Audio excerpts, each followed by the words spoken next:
Hello, everybody. Welcome to Matt Connarton Unleashed. It is, what was the date? Is it June 10th?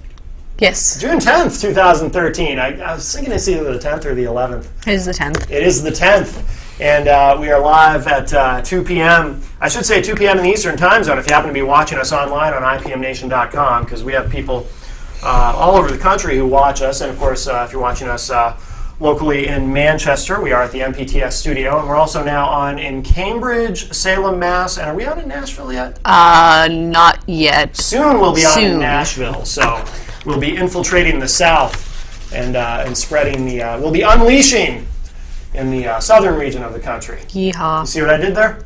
So that'll be exciting. And, of course, we have, as always, Little Mel, host of No Boundaries. Hello. On Monday nights at 10:30 p.m. Eastern on ipmnation.com. And I was a guest on No Boundaries Monday of this week. Indeed. So if you missed it, you can go back and check it out. It was my longest episode. What's that? It was my longest episode. Yes. 90 minutes of me. Most of it was just me ranting. I became unleashed on No Boundaries. And, of course, we did the Kiss trivia game because Kiss is my favorite band. Yep. And I did defeat Cage from the band Stillwell Angel with my knowledge. He got 40%, I believe. Yes. Because he was on the previous week on No Boundaries, and I got 65%. 65%. So I am victorious. You are. You were.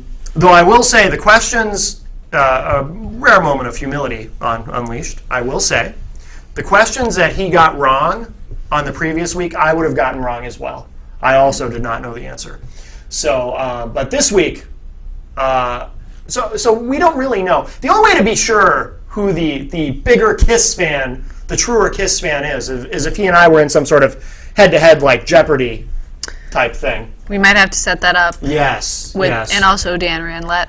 And, well, Dan would beat both of us. Dan Randlett, one of the co-hosts on VE, our Sunday night show on IPM Nation, he's the biggest Kiss fan I know.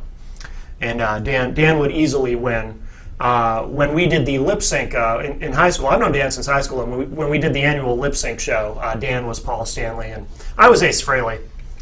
I would have rather been, I think I would have made a better Paul, actually, to be completely honest. Do you have to fight you to do that, or was it No, just like this? you just gave in? He was the bigger Kiss fan. What can you do? But we also have with us the Honorable John Burt. Oh, thank you for having me on. Absolutely, John. And this is cool because you've been on how many times have you been on Rock, Paper, Hand Grenades? A couple times, right? Oh, at least two or three. Yeah. And we were talking off air earlier about your name comes up a lot because whenever the name of Steve Valancourt comes up, I always tell my Steve Valancourt story. Yeah. Because even though I've never officially met Steve. Oh, really? I've never actually met him. Well, I'm sure he's watching.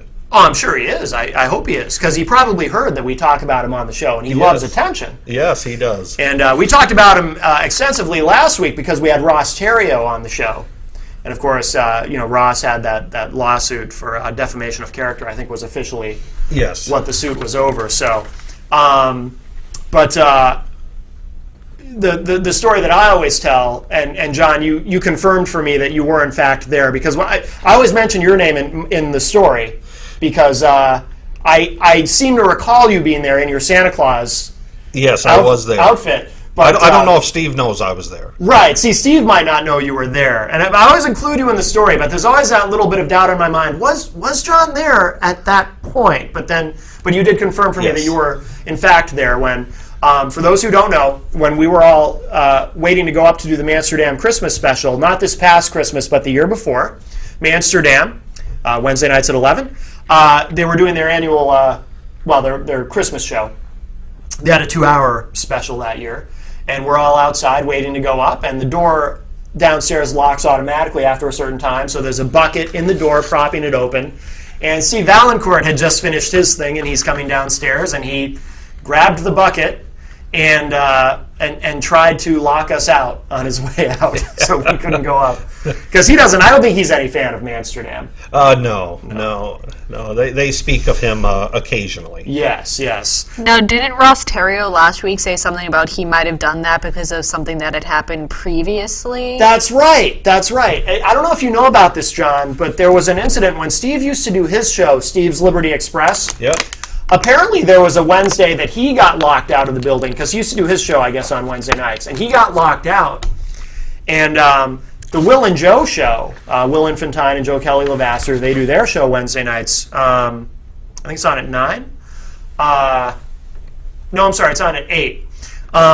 They ended up doing because Steve's show was on after them at the time, they ended up doing a 2-hour show that night because Steve didn't show up for his show. Oh. So I guess, I didn't see it, but this is what Ross was saying. So they're sitting here waiting to go off the air, and Valancourt's not in the building. Yeah. And they kept waiting, and Valancourt wasn't showing up, so they ended up doing a 2-hour show. So I guess Steve thought that it was intentional, that they intentionally sabotaged him. But in fact, it was just a mistake. And now I understand that Steve's not doing the TV show anymore. no, which is weird, because he loves attention. Well, did that shut Manchester Television down, or are you guys surviving? Oh, I think we'll be all right without him. Oh, okay. He's kind of my dream guest, though. I'd love to, because he's just such a fascinating, weird dude. Yeah. But he has that New Year's resolution. Remember? Right, that he won't do any television. Yeah, it was his New Year's resolution, because I did try to book him, and Gary kind of talked to him, and Gary came back to me and said that Steve made a resolution for New Year's, and unless it was like, it really, really helped him out like a lot, he was not doing any TV for like a year. Right. But then when Ross was on last week, we were talking about it, and Ross said, that might have something to do with what happened involving the lawsuit. Because when Steve started saying, it's hard to remember the details, but you probably are more familiar with it than I am, but there was... Well, I'm not too familiar with the lawsuit. There was that vote about redistricting, yes. and Ross, Steve kept saying that Ross broke his word and voted the opposite way of how he said he was going to vote, or something like that, when in fact Ross actually wasn't even there. Yes. And Steve repeated this over the course of several shows, which is why Ross sued him. And Ross had pointed out last week, and it never even occurred to me that maybe the reason Steve, despite loving attention, maybe the reason he canceled this show was because of the lawsuit. Because he didn't want to have to come on and apologize. Because I guess it went to arbitration, and the deal was that Steve had to apologize and admit that he was wrong in print. Well, you would allow him on the show to apologize, wouldn't you? Absolutely. I'd allow him on the show for anything. Valancourt, I think he's fascinating. Oh, he is. I think he's an okay rep up there. Yeah. He's fairly effective when he wants to be. Yeah. Well, Gary says that he's very smart and probably would have a lot more people voting with him if he didn't alienate everyone. Yes, he does. Yes. In my freshman year, which was 3 years ago, he did tell a lot of the freshmen, he goes, now look, be nice to people, because who you're beating up today is going to be your friend on a bill tomorrow. Right. And I've always taken that. It was like, that's good advice, but he doesn't follow that advice. Right. Can I just say I got confused for a second, because when you said freshman, in my mind I think like a high school or a college freshman. I'm like, you were in college 3 years ago? What? Yeah. Steve goes to high schools and gives talks, gives speeches. Yeah. Be nice to your fellow students. Yeah. John, I don't know much about your background, even though I've been there when you've come on Rock, Paper, Hand Grenades, and also on the show that Glenn does Friday nights on QC. Yeah, I've done that a couple times. You've been there a couple times too. Yeah. But so I know that you're very conservative, and I know where you stand on a lot of the issues. I know we probably disagree on a lot of things. Just a few, I bet. Yeah. And we can talk about some of the issues, but I don't know much about your background, how you got into politics, and all that. So I'm really curious to know. Are you a New Hampshire native? Are you from here originally? No. I grew up in the old Vermont, as I call it. Okay. And Vermont at one time used to be the most conservative state in the nation. Really? Up until yeah, I was going to say until about 85 is when it started turning, and by 1990, I mean, it was, within a very short time, it was gone. that is quick. Yeah. It took. I mean, even in the 70s, you started seeing a little bit of it. Sure. But prior to the 70s, Vermont was the only state that never voted for a Democrat president. Wow. Never. Wow. Jimmy Stewart did a movie back in the 30s, or it was portrayed in the 30s. I think the movie was done in the 50s. And Jimmy Stewart was in a band out of Boston. He went up to Mallett's Bay, and one time he said something about a Democrat. Well, the whole place went dead silence, and Jimmy Stewart started looking around and goes, "What did I just say? That word." They said, "You can't get elected dog catcher being a Democrat in Vermont." And that's the way it used to be. Wow. So that's the era I grew up. And now the other side is Vermont is extremely tolerant. We were the first state to do away with slavery.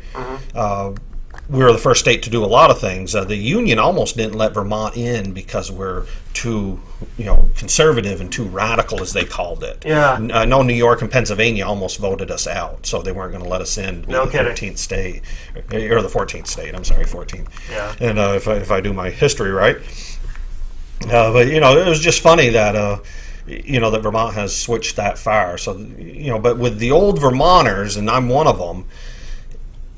Whoever wants to do whatever they want, as long as it don't cost us anything, the taxpayers, Right.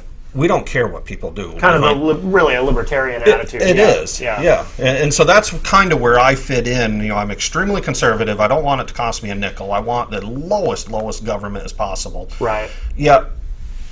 If you want to hang by your toenails or whatever, it's none of my business. Right. So were you there during that shift? You were still living there during that change? Yeah, I moved to Woodsville, New Hampshire, late 90s. That's when I jumped in the Connecticut River on one cold winter night, as I call it. And Bernie Sanders and Governor Dean at the time, they were up on the Monroe Bridge shooting at me with the Russian-made AK-47. But once I got dry foot in New Hampshire in the late 90s, then you guys kept me. Bernie Sanders, who identifies himself, I think, as a socialist, does, right? yeah. And he's an independent, technically. Yes. Yeah. What do you know what changed? Like, because that is fast. That's a very quick change in ideology for a state like that. Do you have any theories? Or? I know exactly what happened. The articles I've read extensively on it, what they said happened is the completion of the interstates is what wiped out Vermont. And there was a tremendous amount of trust fund babies out of New York City, a little bit in Massachusetts, Connecticut, but mainly out of New York. And the fathers and the mothers were like, what are we going to do with this bozo? Let's ship them to Vermont. Yeah. So they shipped them to Charlotte, Vermont, or somewheres up in that area, and they built these, $500,000 houses, and they were trust fund babies. And then they're walking around, what do? We don't have anything to do. So they started getting into politics. Yeah. And one thing just led to another, so now it's run completely by, the New York and some Massachusetts, extreme liberals. Right. I have a lot of Democrat friends, but they're more of the middle of the road. Sure, yeah. What year did Bernie Sanders get in? Do you know? Yeah, he came from Brooklyn, New York, and he ran for mayor in Burlington, I want to say in the late 70s, if I recall right, or early 80s. Okay. I think he started going to D.C. probably late 80s. So he was kind of his move, that was kind of a harbinger of things to come in a way for Vermont. Wow, that's interesting. Yeah. Now, what year did Dean get in, Howard Dean? Governor Snellen died, I want to say 91. Okay. And he was the lieutenant governor, which New Hampshire doesn't have one. Right. So he automatically jumped into that seat. So he was never elected. I didn't realize that. Oh, that's interesting. And then Vermont shares, like New Hampshire, we're the only two states that every 2 years we elect the new governor. Yeah. So the following term, just like in New Hampshire, once you're governor as long as you want, or unless you do something really stupid. Right, it's hard to lose. Yeah, it's hard for an incumbent to lose. But the Shumlin over there, he took advantage of, I guess, some neighbor of his. I don't know if you remember hearing that. They're saying that could be the kiss of, the adios governor with him. Oh, no kidding. Yeah, if somebody runs against him, even in the primary, another Democrat, and if they use that, from what the polls show, a lot of people were very dissatisfied that he took advantage of it. And I guess the guy has like a 9th grade education. Oh, really? Yeah. Yeah, and the house was left to him after his parents died, and he fell behind on the taxes. So Governor Shumlin kind of come in, I'll pay your taxes and give you $30,000 for your house. Well, it really wasn't enough. The place is worth like $240,000. Interesting. Yeah, that looks bad. Yeah, that looks bad. So he's living on that right now. It's quite a mess over there. Now you were there. So you were there for Howard Dean. What? I want to get your, as someone who saw that up close, I want to get your impression of him, because I feel like, he's tagged as being kind of this extreme left-wing liberal kind of guy. Yes. But there are elements of conservatism to him that don't tend to be seen. Is that correct? There is. I know the NRA is very fond of him, from what I understand. Well, that's it. I mean, He's very pro-gun. He is. I mean, Vermont has the most laxed gun rules in the country, which are 0 gun laws. Yeah. You don't need a permit. You don't need anything over Wow. there. So I was in New Hampshire for 6-8 months, hopefully the statute of limitations off, and somebody said I needed a permit, and I go, permit for what? And he said to carry a gun, and I go, no. It says in the Constitution I don't have to beg the selectmen for a gun permit. Right. And I called my friend that was a policeman, and they said, oh, yeah, you do. I said, oh, okay, have a nice day. And actually, compared to the rest of the Northeast, New Hampshire's fairly lax too, right? But Vermont is just... Is it still like that now in Vermont? No? It is. Wow. But they're trying to pass some laws, like Burlington says no guns in parks. Okay. Well, it's unenforceable. So I wished a group of people would just go up there with some guns and just walk into the park and say, hello, chief of police. Right. Yeah. What are you going to do? Yeah. Because the forefathers of Vermont in the 30s saw New York starting to pass gun laws. And they said, whoa. So they changed their constitution in the early 1990s. Okay, so Vermont amended their state constitution? To make sure that none of these gun laws are going to come forward. That's interesting. And obviously it works for them. Vermont is I think... the fourth safest right now. Fourth safest? Yeah, okay. I guess we're third. Okay, we're third. Do you know who's first and second? I almost want to say Alaska is up there. Really? Yeah. And I can't remember the other state. It's out Midwest somewheres. I know it's not Chicago. Yeah.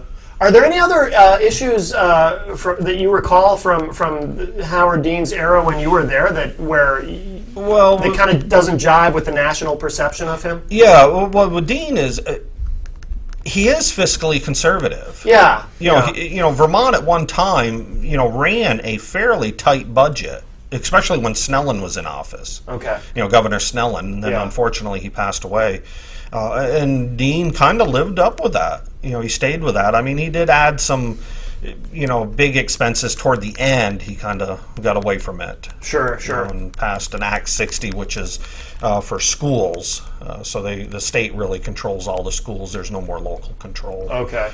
And that really kind of, really raised the cost. Sure. Was his predecessor a Democrat or a Republican? Snellen, was it? Snellen was a Republican. He was a Republican. Yeah, okay. And then Governor Douglas ran for 2 or 3 terms.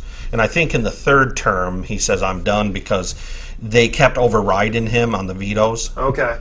Same way with Governor Lynch. Yeah. Last year, he was basically ineffective because we had 300 Republicans. So anytime he said no, we just overrode the veto. Right. So at that time, Snellen was a Republican, but he had a Democratic lieutenant governor. Yes, because that's elected too. Okay. Both of them were elected separately. Okay. Yeah, that's interesting. A lot of people probably don't realize that different states have different ways of doing that, and that it's not always like the presidential election where, the president or president-to-be or potential president picks a Veep and it's not always like that. That's interesting. Now, I'm not sure what would happen to New Hampshire if, God forbid, but if the governor passed away. See, I don't know, because we have no lieutenant governor. Yeah. So I wonder if the Senate president would jump up there. That would make sense. That's interesting. Yeah, I think he must be next in line. Yeah. No, I should know that too, being a state rep. It could be you. You might be next in line for all you know.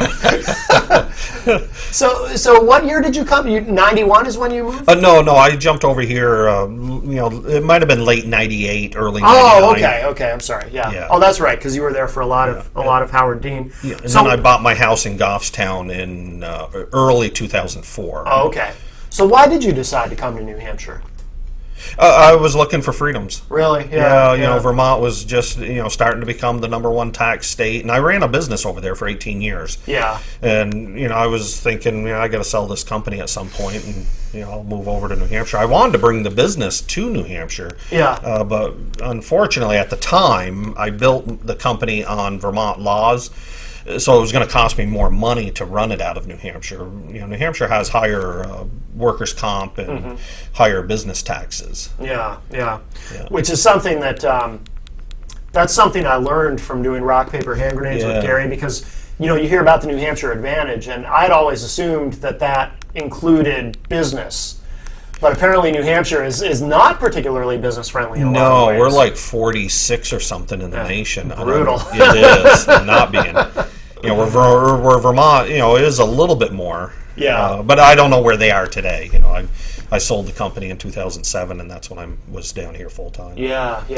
By the way, if anyone wants to call, the number's on the screen. If you're watching us live and you have a question or a comment about anything, or if you have something you'd like to ask the Honorable John Burt, our guest today. Also, too, I do have the chat room open. If you go to, or if you might already be there, ipmnation.com/MCUTV. We do have an active chat room, so if anyone wants to participate that way, if you're too shy to call, there is that. So I have info. Yes. So, according to this is the Institute for Economics and Peace. This was in 2012. It is the most safest and least safest states in the country. So, for safest, number 5 is Utah. Oh, Utah. Number 4 is Minnesota. Number 3 is New Hampshire. Okay. Number 2 is Vermont. Okay. And number 1, want to take a guess? Alaska? No, she already said Alaska, I think. No, Did you I already didn't. say Alaska? Oh, you didn't? Nope. Number 1 is Maine. Oh, really? Okay. Really? Okay. Alaska. Actually, I'm not that surprised. And for the least safest, it's Missouri, Arizona, Florida, Nevada, Tennessee, and Louisiana is ranked the least safest state in the nation. No kidding. I don't even know. Now, Matt, where are you on that Trayvon, Zimmerman? I haven't paid that much attention to it. Yeah, that's going to be interesting. To be honest, I mean, I've followed it a little bit, but I'm kind of waiting to see. Alaska's how that turns 33. Oh, 33rd safest? Really? Oh, wow. Yep. Well, I thought they were a lot higher than that. Yeah. Yeah, I'm kind of paying attention to Zimmerman, but not like consciously paying attention. Yeah. Like it's one of those, like if I'm flipping through the channels and I happen to stop on it. Yeah. I know they did on the last Word on MSNBC, they had like a whole special on it, and I was like doing other stuff and listening to it. So Yeah. Now, tell me if I'm weird on this with the riots. They're saying if he's acquitted, which I really think they're going to acquit him. Yeah. From the I can't remember. I think the eyewitness got up there and explained what he thought he saw. Yeah. They said that was the end of it right there. But if they riot, which I hope they don't, but they're going to burn their own grocery stores down. Right. Now, I don't think anybody should riot because I don't.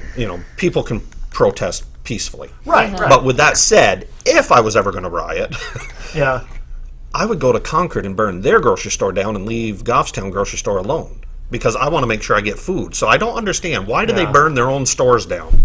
Well, I live in Concord. I'll go. Which one would you burn? I mean, there's a Shaw's right near where I live, and I depend on that. All right, I can go somewhere else. I'll go maybe to Hannaford or something. Yeah, all right. yeah. Thank you. I appreciate that. But am I weird that No, it's pointless. Rioting is just completely pointless. it is? It's dumb. Well, they burn their own city down. It's like It's know. like when people when the Sox won the World Series and people were rioting and like lighting things on fire. I'm like, I don't understand. Your team just won. Why are you destroying the city? Yeah, like, it's what bizarrely. are you getting out of this? It's the most bizarrely self-defeating. It's almost like something people don't. I mean, if we found out this afternoon that an asteroid were about to hit the Earth and sometime this evening, and this is it, we're done, there'd be people rioting.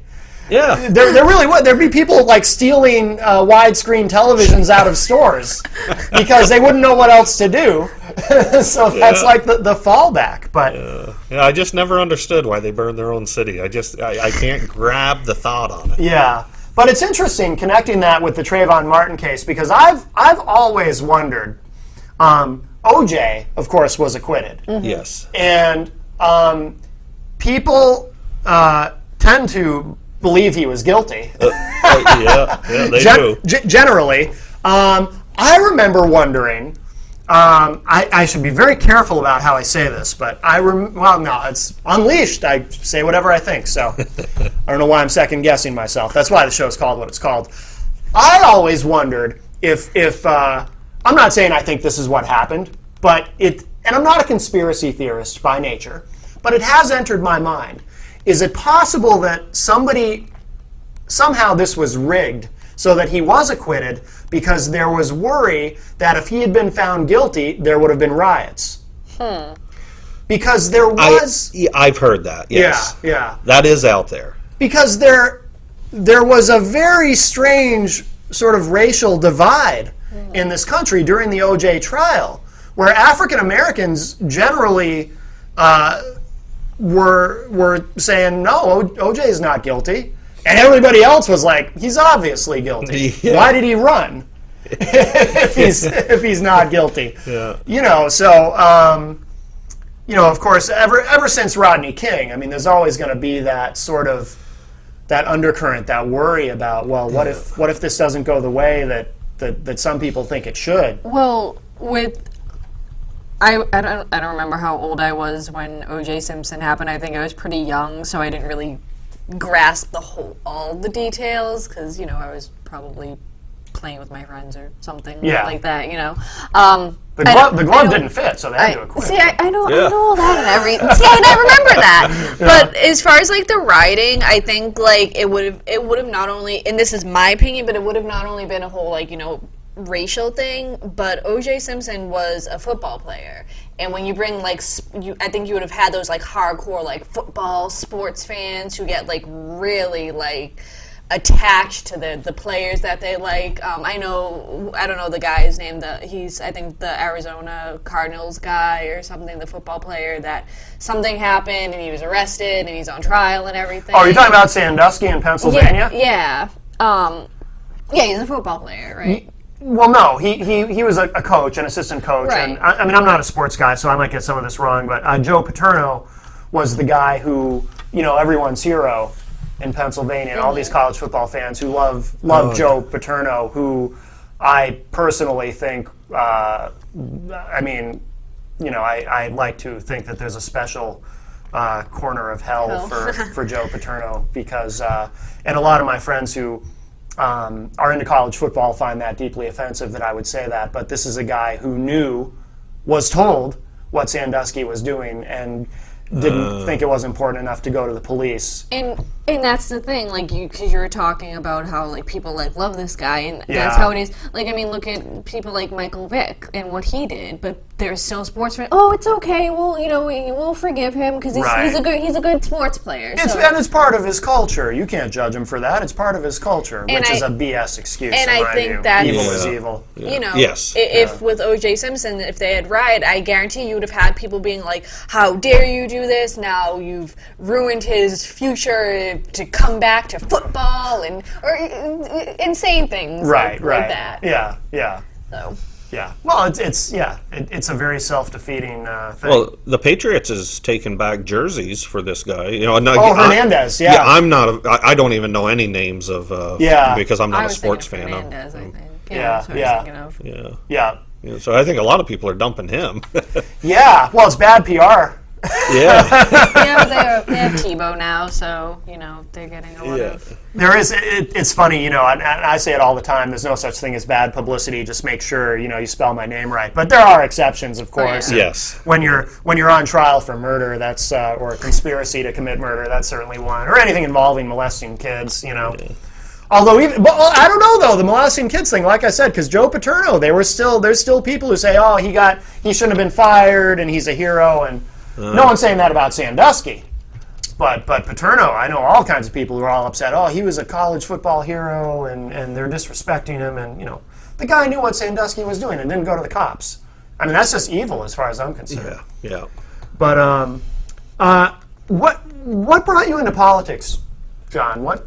Well, I was always political. Yeah. Right from the get-go. Yeah. I've always loved politics.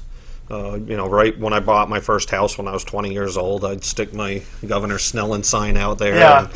And, I would do as much as I could. And when I sold the company that I owned in Vermont, it was, I dealt with the public. Yeah. And when you deal with the public, you got to be somewhat nonpartisan. Right. Because, you don't know who you're working for. Right, exactly. So once I moved down full-time to Goffstown, somebody approached me and said, hey, you should run for state rep. You're pretty conservative. And what year was this? 2010. Okay.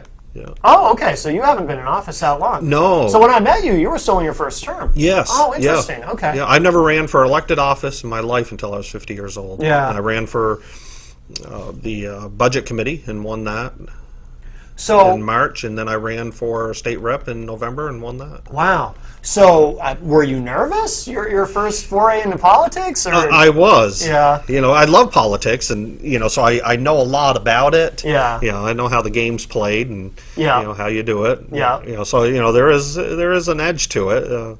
But yeah, I was pretty nervous. It was like, oh my God, what am I getting into? Yeah. The biggest thing is the money. Don't pay anything. Right. Yeah. so- You get state reps get what is it? $100? $100 a year. Yeah. So my wife and I, we've made some huge sacrifices. Yeah. No doubt. No more vacations, no more, fixing up things, and Yeah. but it's worth it. I'd like to do at least one more term, and then I got to go back to the real world. Okay, so you don't have any aspirations for higher office to run for state senate or?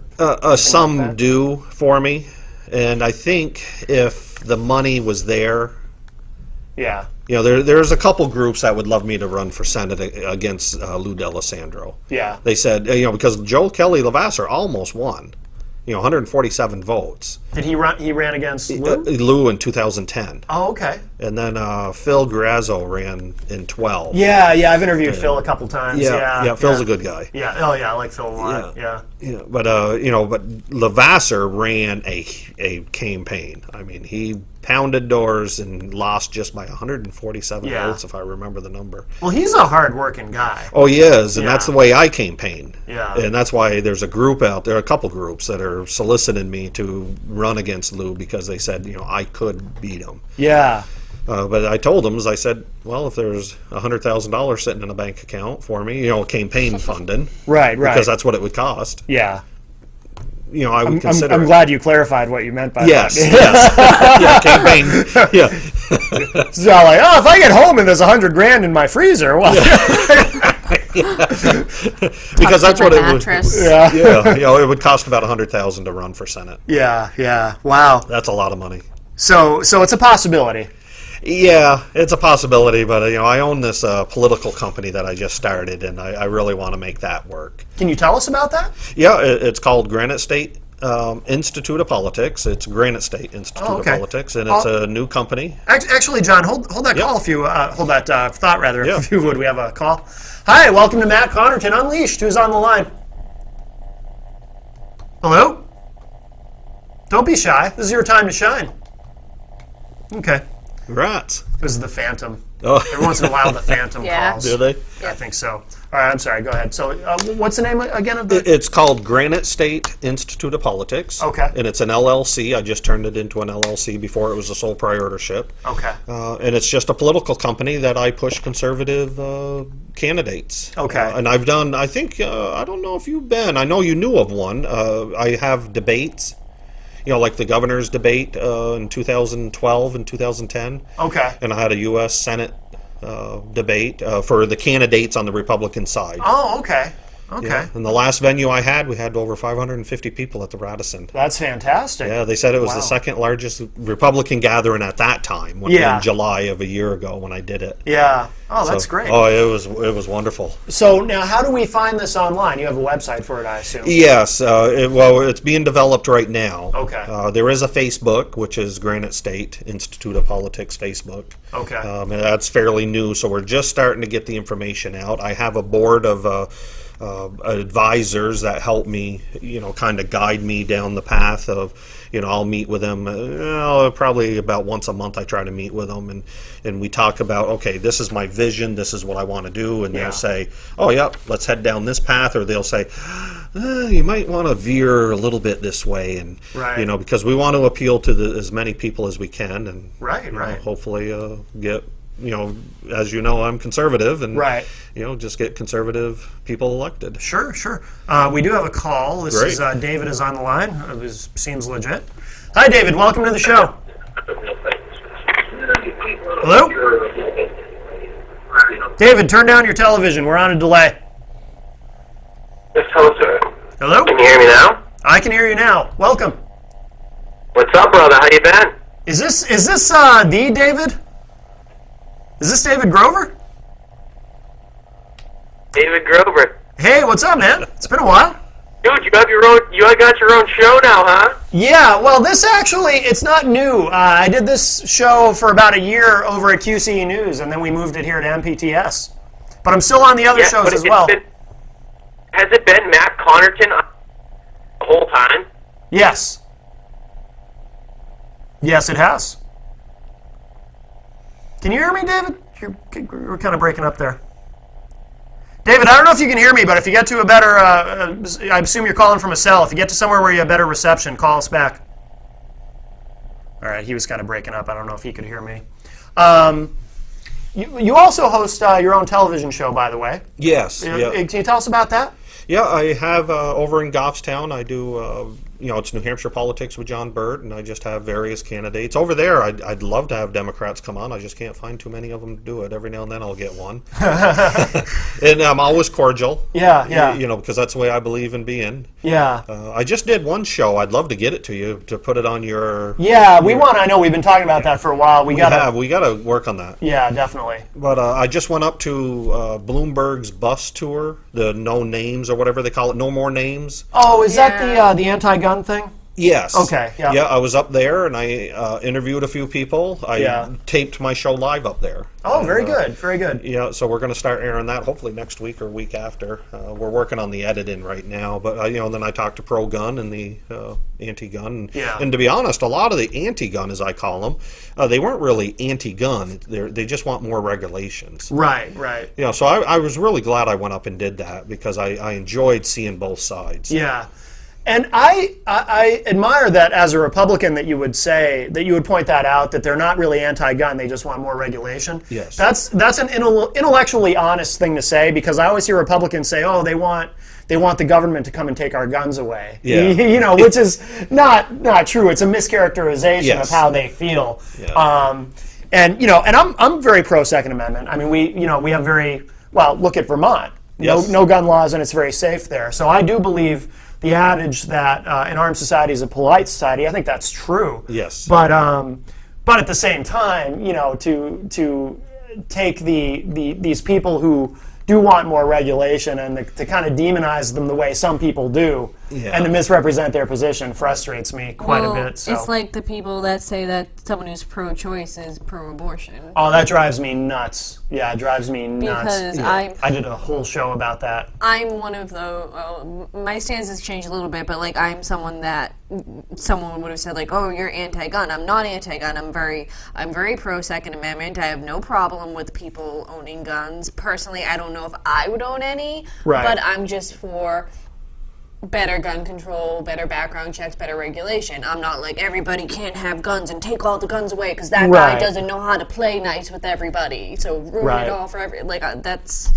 Right. Well, there's a very large segment of people who think that, who kind of make the slippery slope argument and think that if you introduce anything any kind of additional gun control, which I don't support. But there are people who think that if you do introduce anything, then next thing you know, Obama and the UN, they're all coming with the black helicopters to round up everyone's guns, and then that's the end of America. And then the day after that, it'll be we'll have some sort of hybrid of Sharia law and communism or something, whatever it is that Obama's supposedly planning. But no, that's cool that you went up and got both sides. Now, how long have you been doing that show? 3 years. 3 years, Yeah, okay. I started it when I went to GTV, at Goffstown Television, and I told the director at the time, Dick Gagnon, I said, hey, Dick, could I get on the TV just for 5 minutes twice? Yeah. And I want to do, like, what is it called, like a PSA? Yeah, public service announcement. Yeah. And he goes, start your own show. I said, I know nothing about television. Start your own show. No kidding. Yeah, and then 3 years later, you must see the first show. I had Jack Kimball on. Yeah. He was running for governor. Jack is a good speaker. Yeah, we've had him on Rock Paper. Oh, Yeah. really? Yeah, So it even made me look worse because I'm sitting there going, I was looking at the camera and I just froze, and it was funny. No kidding. to No look kidding. back. Yeah. So 3 years later, I still love doing it. Now, is the show currently available online for people who want to find it, or do you have It to? is. Okay. It's New Hampshire Politics with John Burt YouTube channel. Okay. Yeah. So, Okay. if you typed in. So now you mentioned it's hard to get. Is it really hard to get Democrats on? Do you invite them and they just don't want to come on? Yeah. What do they think? Do they think you're going to ambush them or something? Or? Well, do you know Lisa Wilbur? She's the libertarian that's very true up in Ware. Great person. The name is familiar. If The she lives, Avon lady. if she lives in Ware, it's possible that Gary has knows mentioned her. her. Oh, yeah, That's he why. knows her, yeah. Okay, yeah. I had her on my show, and a lot of her libertarian friends, when she first came down, she goes, John, I almost didn't come. And I said, why? Because my libertarian friends said you're going to, side, what do they call it? Get you on the side. Sideswipe or ambush. Yeah, ambush. Yeah. And I go, but that isn't my style. Right, yeah. So I said, it's like, with you, Matt, you aren't going to beat up somebody. Right. You're fairly fair down. You don't know Matt. He's we probably disagree on a very few things, I bet. If we really came down to it. Right. But you're not going to do the got you, and I don't either. No. To me, and this is one of the reasons I do the show. Like doing a show like this, to me, it's not about being right, like me being right or anything like that. I really enjoy. Well, I love politics, so I'll talk about politics with anyone under any circumstances. But also, I mean, yeah, it's cool to talk to people I agree with or whatever. But it's also really interesting to me to talk to people I disagree with because I just think that's a lot more interesting in general. Yes. Like a bunch of people just sitting around agreeing with each other. That's kind of what's the point, really? Yeah. I mean, there is a point to it. There's an actualization that takes place, and everyone gets to feel good about, hey, we all agree. But I do think it's much more interesting to talk with people I disagree with. Not that you and I disagree on everything. I mean, you're very conservative. I think I'm kind of centrist, although next to you I probably look like Karl Marx. But there's definitely common ground because as an independent, I do have a lot of liberal viewpoints, as you know. But I have some conservative attitudes about some things and even some libertarian attitudes about some things as well. So. But it's funny, we had Lou D'Alessandro come on Rock, Paper, Hand Grenades. Oh, really? And but he's one of the few Democrats who's come on that show because Gary has told me it's very hard to get Democrats to agree to come on. And I guess Gary had to really work on Lou for a while to come on. And hopefully Lou enjoyed the experience. And, I've told Gary, I've said, well, maybe when you're talking to these people, mention that, mention me and tell them, Matt's really kind of centrist and liberal in some ways. Maybe that'll kind of grease the wheels, and they'll be like, okay, so it's not like I'm going on Fox where I'm going to be outnumbered. Well, that's which I like when I went up to the State House with the Bloomberg bus that was going around the more regulation bus, as I guess is the correct way. At first I had a hard time getting people to come over and talk to me. Yeah. And when the first one came over, and I said, "Thank you for speaking," and they said, "So you're not going to put up some, thing? Look at this one and look at that." Right. And I said, "No." I said, "I'll send you the link," and I took a bunch of names down. So, once it's all edited, and it's fair right down the, fairly down the middle. And I mean, I did tell them right up front. And I said, "Now look, I'm pro Second Amendment. I don't want any regulations because, in that slippery slope thing." Right. If the government would come in and say, "Okay, we're going to take the craziest of the crazies, and we're going to make sure they don't get guns," Right. I'm all for that. Right. What scares me is that slippery slope. In 25 years from now, whoever's in office, what happens if they say, "Oh, back in the 90s, anybody that took Ritalin," which, how many millions of kids were on Ritalin? Sure. They were passing that out like M&M's. Yeah. Luckily they were stopping it. These children have energy. We must medicate them. Yeah. Then could they add that as, as an effect? Oh, anybody that took Ritalin can't have a gun. Yeah. That's the slippery slope. Right. Well, I'll tell you what. I've talked about this on the show. I understand more.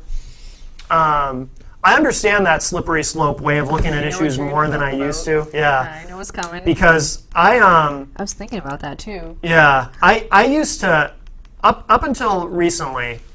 I mean I make jokes about it. Like people think Obama and the UN and the black helicopters and all that.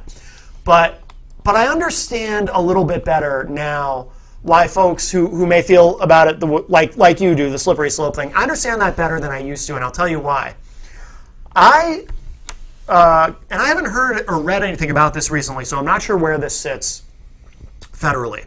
But I was furiously angry over this Marketplace Fairness Act that, and I don't know if you know about it. It kind of got buried in the news because it really started to gain momentum around the time that Newtown happened. So of course it got buried under all the gun stuff and Libya and Benghazi and all that. But the Marketplace Fairness Act, and a lot of Republicans support this. When I first learned of it, I thought it was just the Democrats because Democrats like taxes. One of the reasons I left the party and became an independent. And but a lot of Republicans nationally and in state houses across the country are favoring this. It's incredible to me. There doesn't seem to be a partisan divide on the for or against column with this. The Marketplace Fairness Act would allow individual states to enforce a sales tax on internet commerce. Oh, I did hear something. Okay. Yes. Okay. Yeah. And I own IPMNation.com. By the way, if you haven't been to the website, it's on your screen. You go there. You may already be there. You might be watching the show on IPMNation.com. But so I'm an entrepreneur and I own an internet business. And obviously, I don't want to worry about, okay, now if I sell, say, an IPMNation.com T-shirt to somebody in another state. Massachusetts, yeah. Right. I don't want to have to worry about, do I have to now charge them a state sales tax? Yeah, exactly. Do I then have to get that state sales tax? Do I then have to get that money to the state of Massachusetts? If I don't do that, am I going to have some bureaucrat in Massachusetts auditing me?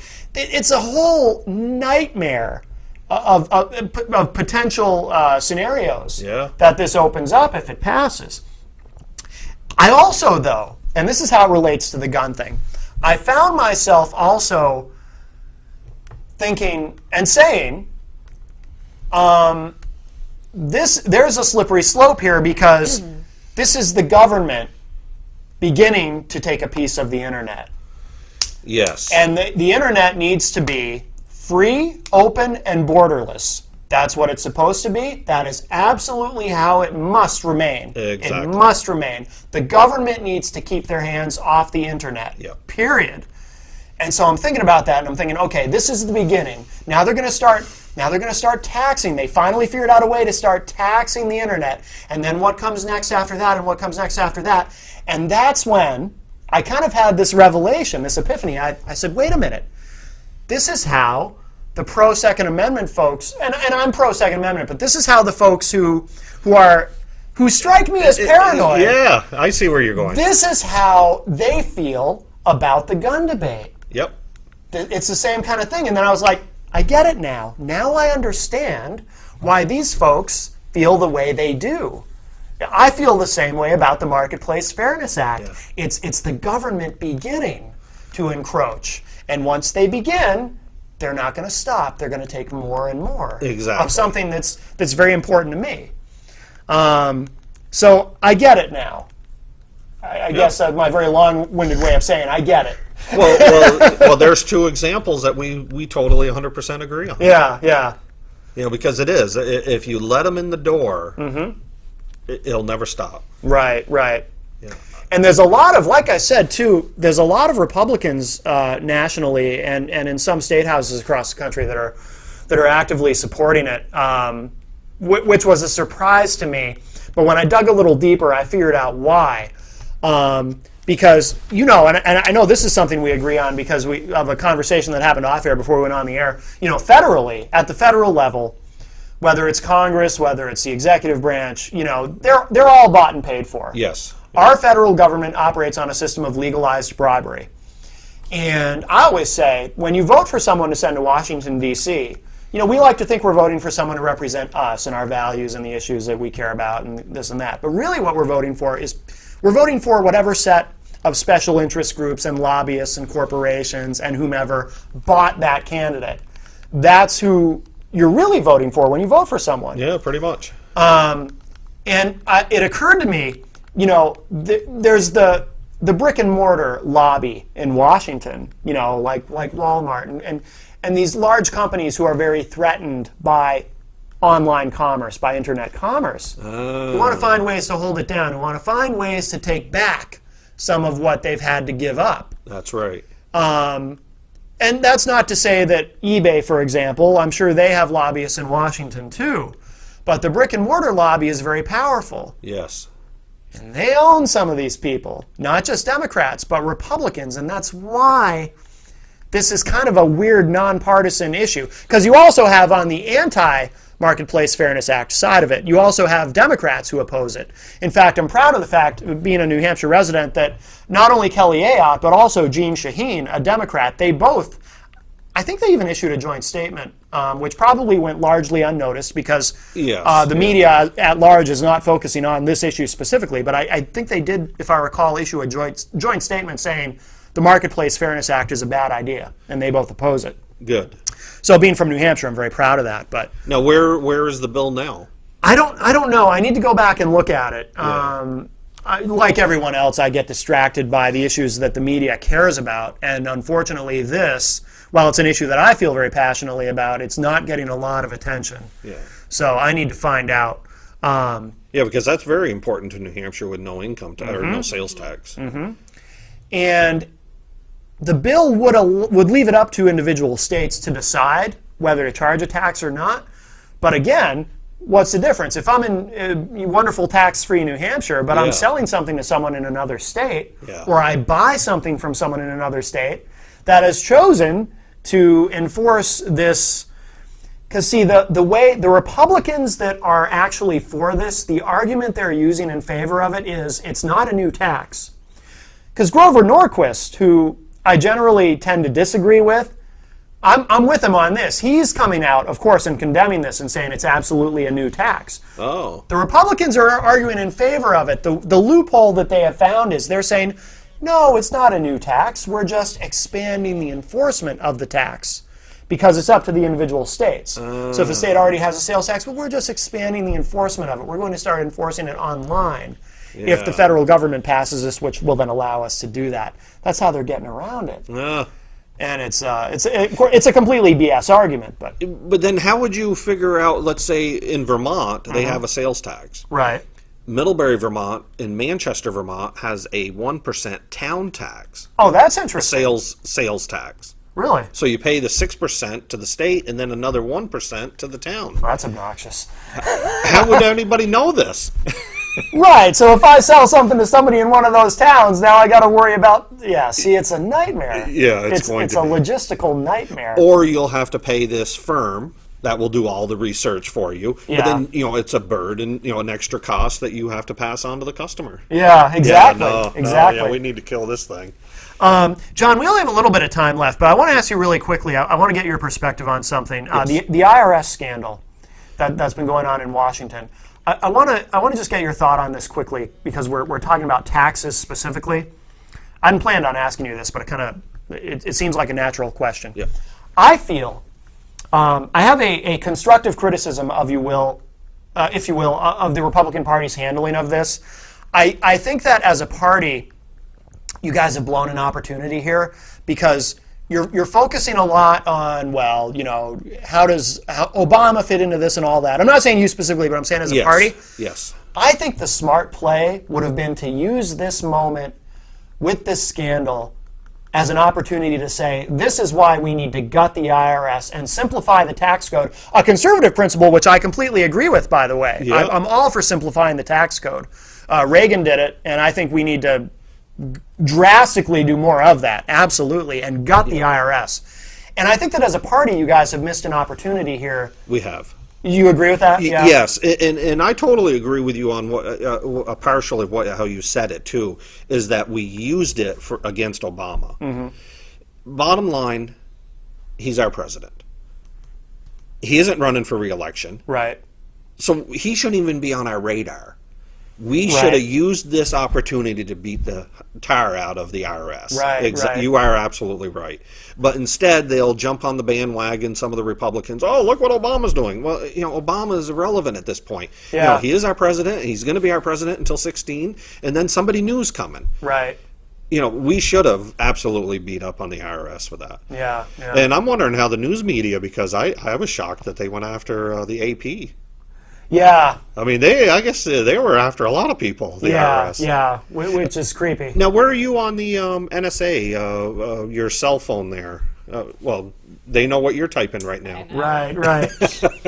lot of mixed feelings. We could get into that if we had more time because that's a big conversation. I personally have a lot of mixed feelings, to be completely honest with you. So much so that it actually surprises me that so many people are firmly on one side or the other, because to me it seems very... I don't know. I mean, what do you think? No, I'm pretty much, where they shouldn't be doing it. Right. Yeah. So you agree with Gary then? Because Gary, I know that's how Gary feels. They say when somebody commits a crime, you let 10 or 9 guilty people go instead of hanging one innocent person. Yeah. However, how you want to say that. Yeah. So that's the way I look at it. It's a good analogy. There's other ways. That's the way our system was built. Right. Yeah. The court system. That's a good argument. Yeah, absolutely. The innocent has to be always innocent. Right. All right, we got to wrap up. John, though, plug your show one more time before we go, please. Yeah, it's New Hampshire Politics with John Burt, and then also hopefully some upcoming huge information will be coming out real soon on the Granite State Institute of Politics, which is a conservative institute for the state of New Hampshire. And congratulations on that. It sounds like it's going really well. It is, yeah. No, I really appreciate you having me on, Matt. Thank you. Absolutely. We'll have you back. Thank you. We'll have you back, absolutely. Next week on the television edition of Unleashed, we have Tony Soltani will be coming on. He's always a great guest. Tony's hilarious. And yes, I will ask him the Bill O'Brien question that I ask him at the end of every interview I've ever done with him, and we'll see what kind of creative answer he comes up with this time. And on the live radio edition of Matt Connarton Unleashed, Saturday night at 11 p.m. Eastern on IPMNation.com, returning for, I think it'll be his third time on the show. Third time. Keith McCormick, kind of a, Republican, but very libertarian, really, from... At least according to Gary. To Gary, from Western Massachusetts. He'll be joining me by phone. Always look forward to talking with Keith. Don't forget No Boundaries, hosted by Little Mel, Monday nights at 10:30 p.m. Eastern on IPMNation.com, and that's going to do it. I'll be back later with Norm and then with Gary, so I believe Inside Story is next if you're watching on NPTS, and we'll talk at you all later. Thanks, everybody.